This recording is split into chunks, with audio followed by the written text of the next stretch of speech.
The year is 1969. Man Walks on the Moon, a new cartoon about a walking, talking, crime-solving canine premieres on CBS, and a new experimental children's television show debuts on public television, with a cast of Jim Henson's Muppets, prominent guest stars of the time, and a multiracial cast of performers who would be remembered as many kids' teachers for generations to come. Among that talented group of educators and artists was a modest television operator from Philadelphia who only wanted to make children's entertainment and education with a focus on inner-city kids and giving them the representation that was missing from the entertainment landscape. Enter Mr. Matthew Robinson. Matthew Thomas Robinson Jr. was born in Philadelphia, Pennsylvania on New Year's Day in 1937. Matthew Jr. would go on to graduate Pennsylvania State University in 1958, and just 4 years later would write his first play, Rained All Night, which was about a slave rebellion, and would start his career in media 1 year later at WCAU-TV, where he'd craft his skills as a writer, producer, and an on-air host. But his big break came in 1969, when he joined the Children's Television Workshop to create a new educational children's show called Sesame Street. Originally, Matt was only hired to produce short educational films focusing on diversity and inclusion.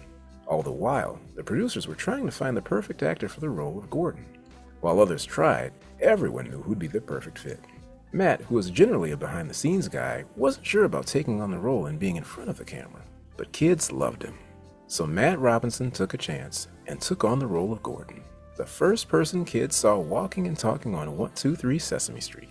And he would not only go on to stay on until Hal Miller and later Roscoe Orman, but he was also the voice of the first Black Sesame Street character, and Roosevelt Franklin was his name.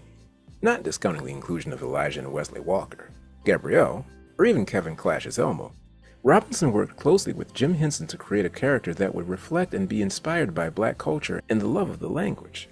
Roosevelt became an outlet for Robinson to speak to children on Black pride, respect, African geography, and tradition, and do so on their level. But some parents felt that the character didn't reflect the Black community accurately. Instead of working to improve the character, Roosevelt just faded away. It wouldn't be long before Robinson would move away from the familiar brownstone of Sesame Street, but it wouldn't be his last foray into children's programming, as he hosted a local Philadelphia show called the Candy Apple News Company. Robinson would go on to write for shows like The Waltons, Sanford and Son, and even Captain Kangaroo, where he was nominated for an Emmy, and even joined The Cosby Show, where he wrote and produced, working on over 50 episodes. But one of his finest achievements was a musical documentary in '73 titled Save the Children, that got together some of the biggest names in Motown, like Roberta Flack, Gladys Knight, Jackson 5, and even Jesse Jackson. And not to mention bringing up a beautiful family where his kids didn't do so bad either.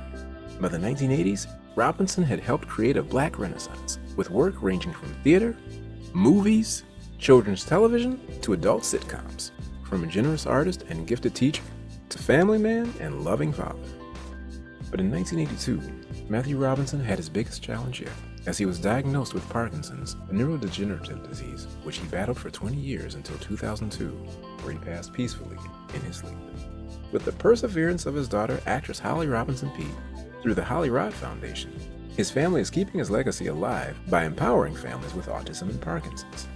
Matthew Robinson left us a priceless collection of art, and I've got to say that on a personal note, I admire and relate to someone who was known for being quiet, but still pushed for everyone to have a voice and a seat at the table.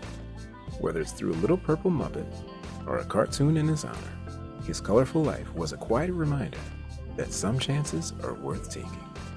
And that's just a moment in real Black superhero history.